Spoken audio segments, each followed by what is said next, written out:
Hey everybody, Meteorologist Danielle Grant here with you. I hope you're having a wonderful Wednesday, enjoying the sunshine that is out there as well as the warm temperatures. Unfortunately, the caveat to today's forecast has been the extremely gusty winds. I know they already started early this morning up in the foothills, the Front Range foothills, and areas just to the west of I-25. In Marshall, 80-mile-per-hour wind gusts earlier this morning. Boulder, 70-mile-per-hour gusts. We're in that 60-mile-per-hour range around Rocky Flats through Lyons and in Genesee. The high wind warning has just gone into effect across the I-25 corridor up to the foothills. This is not only going to continue throughout today, but tomorrow and into Friday. So unfortunately, we have a couple of days to go with these really strong winds. Right now, it looks like wind gusts potentially as high as about 75 miles per hour up in the foothills. You will note that the Denver metro area not included in this, but just to the north along I-25 and then stretching along I-76, heading out along I-70 further out toward Burlington, all going to be under this high wind warning until noon on Friday. Right now, those winds still cranking up in the mountains through the foothills. Of course, the higher mountain passes have been a bit gustier around Berthoud Pass, Loveland Pass in that 50 to 60 mile per hour zone. We've seen some pretty strong winds coming just off of the foothills in Boulder and through Broomfield. Wind gusts as high as about 35 to 40 miles per hour. And again, unfortunately, we're going to be dealing with this for the next couple of days. If it is any consolation, the temperatures certainly have been warming up with these strong downsloping winds, really helping to boost our temps to the upper 50s and low 60s at this noon hour. Downtown Denver, 64.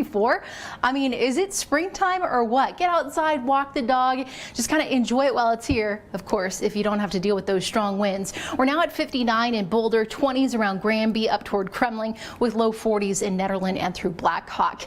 Today, temps again making their way into the lower 60s. Still a bit of cloud cover as we're watching those strong winds race across the foothills onto the plains. We'll be looking at a bit of a mountain wave cloud developing here for the metro area. 60s, 50s and 60s across the eastern side of the state, and then certainly cooler up in the mountains as we await our next storm. These winds are really starting to pick up just because we are watching a storm system lurking to our north that's set to dive into the state overnight. A strong cold front will roll through, and that really will drop our temperatures. Right now on 8th Street out there night, you can kind of see just that dense cloud cover sitting across just to the west of I-25 and then drifting in across the eastern plains. The cloud cover pretty much will be with us throughout most of the day, and as we zoom out, you can see, unfortunately, the majority of the moisture from this storm, the rain, the snow that we certainly would love to see here in Colorado, staying to our north, up toward Montana, through Idaho, Wyoming, all folks out there looking at not only the wind, but also some moisture.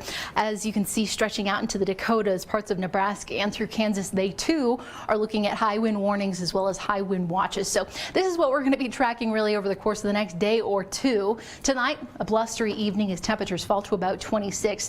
Winds out of the northwest, they're just cranking between 20 and 30 miles per hour, but we could see some wind gusts here in town, potentially as high as 40 to 45 miles per hour. Still going to be a mild night with the clouds out there and the winds going. We'll stay in the mid-20s here for the metro area. Up in the mountains, it's a different story. Steamboat, bitterly cold, 1 below. Similar setup going in Gunnison, about 8 overnight in Winter Park. As we look at the wind gust forecast, you can see late tonight 50 to 60 mile per hour wind speeds coming out toward the foothills, Estes Park, out toward Idaho Springs. So unfortunately, they are just going to be whipping all night long. A tough night of sleep, and then by tomorrow morning we wake up, no rest for the weary. We still are looking at those wind speeds in the 60 mile per hour range around Allens Park, through Netherland, up in and around northern Colorado. That's really where that focus is going to be, why the high wind warnings is in place around Fort Collins and Greeley. We just won't see as strong of winds here necessarily in the Denver metro area. But if you are traveling up to the mountains, the foothills, you'll feel the winds absolutely overnight into tomorrow.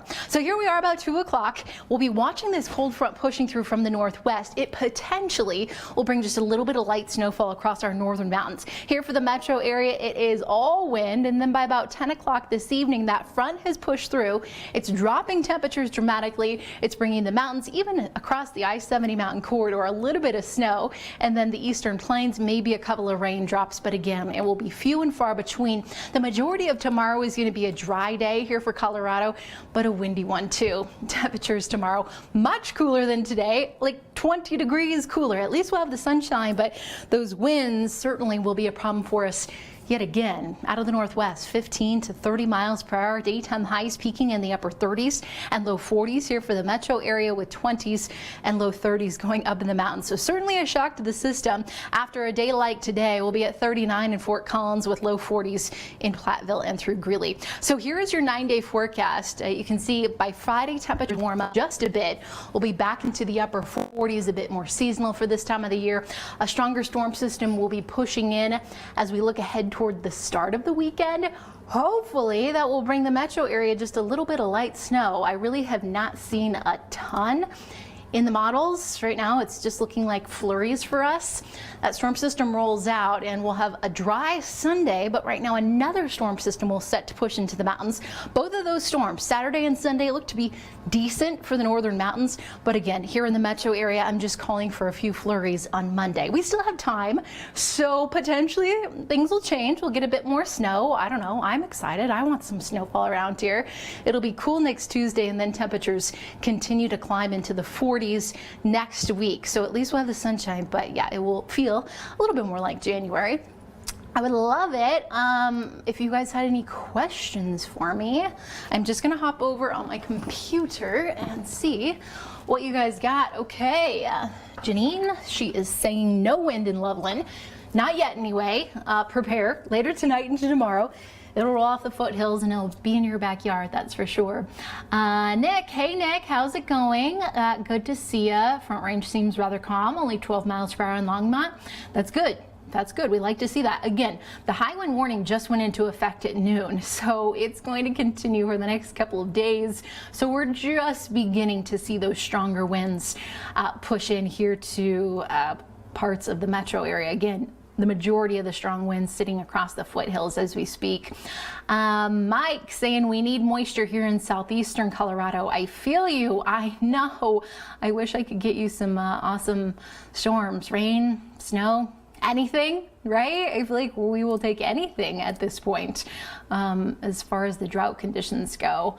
I can't actually, let me bring that up just so we can get a quick little check. You know, the drought monitor releases the latest drought numbers every Thursday, so I can show you kind of the updated version tomorrow, but just so we can kind of see what's happening here in Colorado, we still are looking at exceptional drought just to the south of the Denver metro area, and then, as you can see, much of the western slope. Out towards southeastern Colorado, those far eastern counties looking at extreme drought, and then that stretches across portions of the San Grito Cristos and south central Colorado near Trinidad. So I know, I wish I had better news as far as the storms go, but right now it's just looking relatively dry. The storm track is going to be a bit more active Saturday and then early next week, but otherwise, if you're not in the mountains, you really aren't going to see much in the way of moisture, just kind of these strong winds, unfortunately. Does anyone else have any more questions for me about what to expect for the next couple of days? I'm going to roll out my 9-day forecast for you. Ruben saying it's cloudy, a little bit of wind starting in Windsor, starting to cool down. Okay, good to know. Debbie wondering if we're worried about the drought. Certainly, yes, we are worried. We would love to see some more moisture coming through. We would love to not be in a drought, especially considering about half the state is looking at extreme to exceptional drought. The thing about the Denver area is we really see the majority of our precipitation in the springtime and early summer months. So, you know, those late spring storms that we get packed with so much water content. So that's usually when we make up that deficit. And then looking ahead toward the summer, when we are in the monsoon, we get those awesome thunderstorms that just drop so much water. So really, the mountains, yes, they are starving for snow. They desperately need to see it. Here in the metro area, it's not great, but again, we're kind of keeping our eyes on spring and summer. What else? Okay, I feel like that's all that we got for now anyways. As always, if you want to chat, you have another question for me, you just want to say hello, you want to share a photo, I would love to see it. You can find me on Facebook, just type in Danielle Grant and shoot me a message, or Twitter and Instagram. My handle is @TheWXWoman. I hope you guys have an awesome rest of your day, and we'll see you back here tomorrow. Same time, same place. Have a good one.